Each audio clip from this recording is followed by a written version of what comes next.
Hello, everybody. It is Mecha, And I'm Ace. and today we're going to talk about Castlevania. Yeah, Castlevania! Yay! Woo! It's going to be our first, review. Still going to be a Drawcast. It's going to be a little different. Instead of doing, a final piece, I'm going to do kind of gesture drawings. Gesture drawing fan arts of the show. First one is going to be one of the monsters of Castlevania, our little flyboy night creature that, as Isaac put it, talks good. Because I have a little bit of an art student thesis of this show, that there are two primary types of monsters. There's a little secret third one at the end, but it's kind of obvious, I think, that Castlevania uses to scare people. One is the very classic, and again, one of the reasons we're doing this because Castlevania is kind of exactly what we want to do with Hitcam to an extent. It's just monster hunting zaniness. Yeah. Ours will have a little bit more to do with folklore and stuff, whereas Castlevania obviously comes from the lore of a classic video game series, but it's just Which is, in turn, classic gothic folklore. Yeah, I feel like they took some liberties with the Dracula. I mean, the Dracula legend is one of those things that you can kind of do anything you want. What is with a to an man? extent. Yeah. So, yeah, the two types of monsters are, one, the obvious ones that, contain elements of body horror or are just freakishly destructive and display how easy it is to lose one's life. And the other monsters are monsters of ideas, of ambition, of human sin. And we're going to talk about both of them while I just draw a whole bunch of things. Yeah. Do we want to cover the simple... Let's start with the simple the monsters surface level monsters. Yeah, they kill, murder, bloodshed, body horror. Woo! It's kind of hard to talk about because it's a... I mean, how do you... it is possible to if you're a writer, but we're visual artists.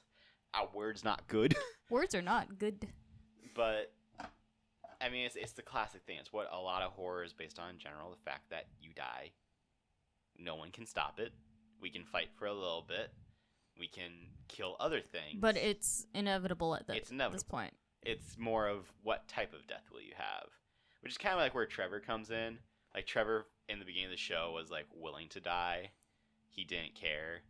And he even says as much of, it's not he was just drinking himself away when we first meet him. And he says, I'm not scared of dying. I'm scared of not ever having helped at all.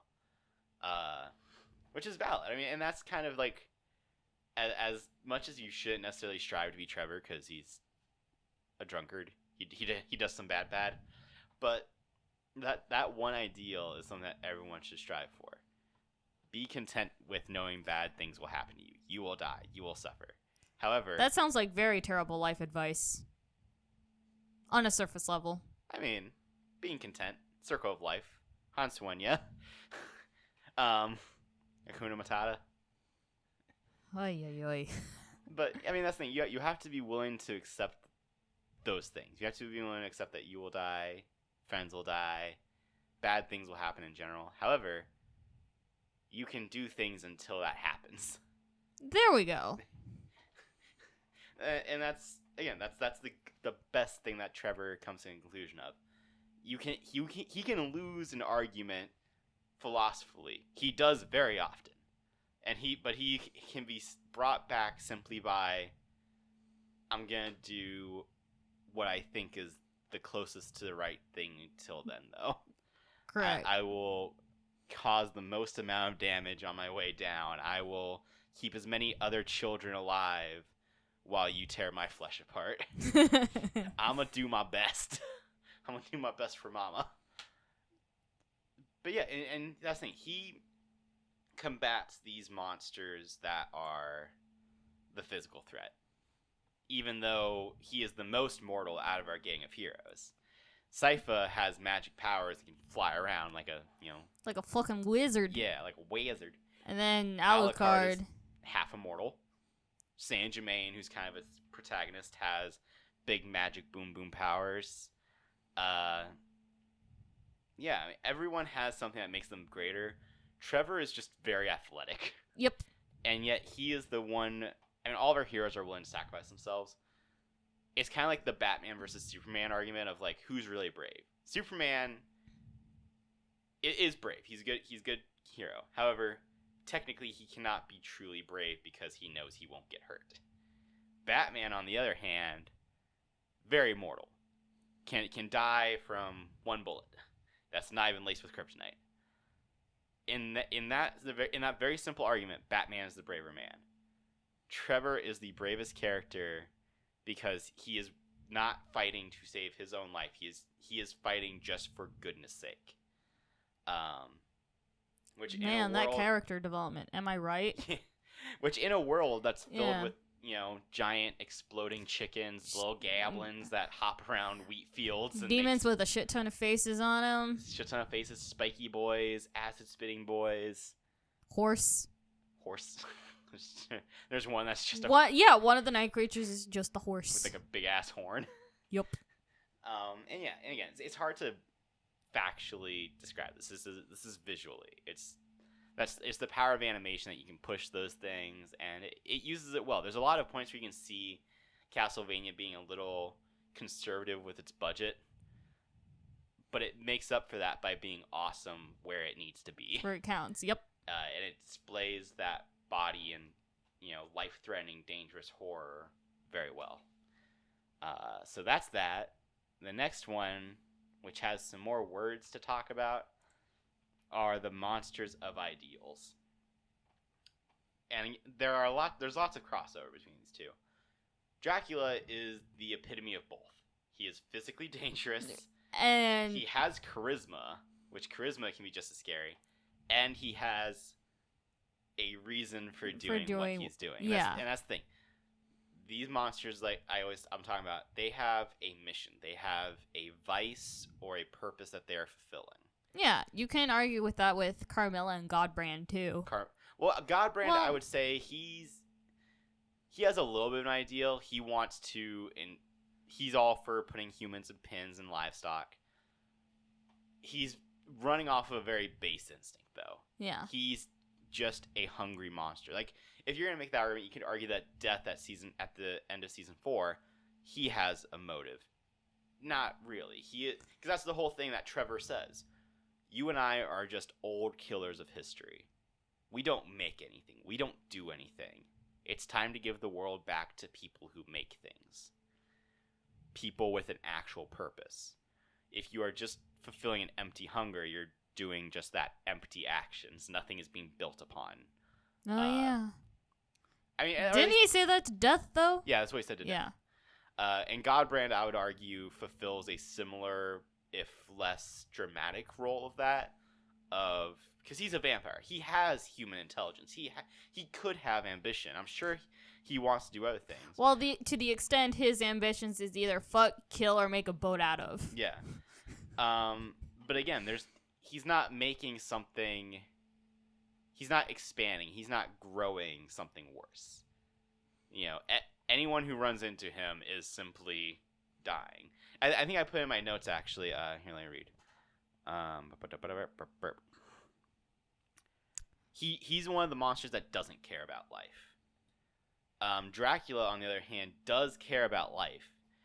Because, like, to Death like, and yeah. Yeah, they don't think about, when they're killing, they're just fulfilling a baser instinct. Most of the night creatures, they're just fulfilling a baser instinct. But Dracula, he is aware of life. Yeah. He had That's a wife. That's why he wants to kill life. He doesn't want to just kill for the sake of killing. He wants to kill for silence. And that's the thing that's scary. Someone that is truly content with a world of no life. Or, as Alucard states it, there is still life in a sense. He's only trying to kill humanity, but then he talks about blocking out the sun and letting everything die and having just silence. The sun would still rise. The earth would still rotate. It gets into that kind of like cosmic horror thing of like how meaningless we are. Yeah. If all the humans died right now, then the world still what's up? orbits the sun.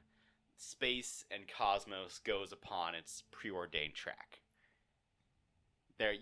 but there is no more art. There is no one to see the sunrise. There's no one to write about the sunrise. There's no one to appreciate it. There's no babies entering the world. There's no babies leaving the world. And then it would be all for naught. Yeah. And that's what's scary. Even though Dracula's kind of like the epitome of just murder, murder, murder, it's the fact that he's so aware of what he's doing that's scary. Yeah. Carmela, like you said, all she wants to do is pretty much just conquer everything. She wants to conquer. And she's conquering for a slightly good reason to begin with, at least. She wants to make a safe haven for her and her sisters. But she only cares about protecting her and her sisters. Yeah. She's smarter than Godbrand. She's not just eating and going out and getting as much food for the winter. She's making a sustainable plan. And she doesn't care about life. Unless she doesn't care about your life. Yeah. She's putting someone else's life so much higher above yours. And they get into one of the things that I think Lenore says. It's the wisdom of immortals. Humans are around for 70 to 100 years, and we call it a life. If you compare that to a creature that could live 500 thousands of years, the things that they would know, the realizations they come to, time is always the biggest thing. So thinking about that is like, that's where that horror comes in, I would say. And one of the things that brings both these to the surface is the kind of meaningless dialogue that's constantly had in Castlevania. And it's one of the things I was pointing out, makes it the most faithful video game adaptation. What is man? A miserable pile of secrets. Yeah. But like they have these seemingly droned on, pointless conversations that do not drive the story whatsoever. Sometimes it's like hinting at a side quest that could have been completed. Or sometimes it's literally just explaining, I fought goats. And that's the extent of some of the conversations. And if in a lot of stories that would fail. That's bad story writing. But here it's fleshing things out. The fact that Carmela can talk poetically about why she wants to enslave an entire country. It's a very simple thing. I mean, history. You read history to see the horrors of slavery and everything, obviously, but to have it so... This isn't just a technical retelling of what slavery is, what leads to it, what comes of it. It's watching someone decide that this is good. And you could go and look at like, oh, we do that to pigs. And that's what's scary, is that, to be able to say, I am going to raise a creature, and from its birth, it is meant to die for me. Yeah. So rounding back to Dracula, because Carmilla brings up a good point. If he loved his wife so much, why didn't he make her immortal? And it's because of that he's so aware of life itself, is that he chooses not to. She had human ambition. Yeah. And that's the thing. It's such big ideas is what really makes it scary. I mean, there's the Isaac and the night creatures he makes. Again, the bug face. Fly's eyes. Fly's eyes. It's a good name. He's scary not because he has, the body horror and Cronenberg-esque nature of it is kind of scary. Right. I'm sure he's an efficient murderer. You kind of look at him and you're like, compared to the guy with blades for arms, how good are you really at killing a bitch? Like, you're not the most tactical one out of this group. But him recounting based on real events that happened, he was prosecuted by Christians for being a philosopher and discussing God. And Isaac asked him point blank, as I believe Muslim is what Isaac would be. I don't know. We're not gonna get. We're not gonna try to get into what religions are what, but he talks about, the gates of hell will swing open. All of this, like, he has a religious mind. He refers to God just as God. He doesn't seem to give him another name or anything.